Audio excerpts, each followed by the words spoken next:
Kapalangka, luto na naman tayo ng hipon. Bustong bahaw. Bahaw, daming bahaw. Yung hipon. Sarap na naman ang kainan ito. Paborito ko talaga itong hipon. Kahit wala ng gulay-gulay. Garlic onion lang, paminta, asin. Sausawan, suka. Na may garlic. Yan. So, good morning po sa nasa ibang bansa.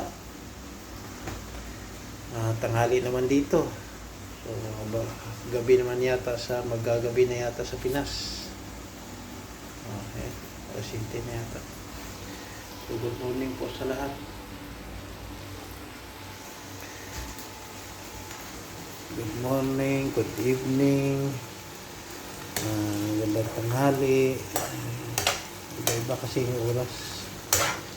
Sa mga ka-reels dyan, abuse naman ang reels ko. So, sa sunod uli. Sa next video uli, mga ka-reels. Luto tayo ng hipon. Panandalian. Panandali ang luto. Ako ilit na. Gustong bahaw ito. Bahaw.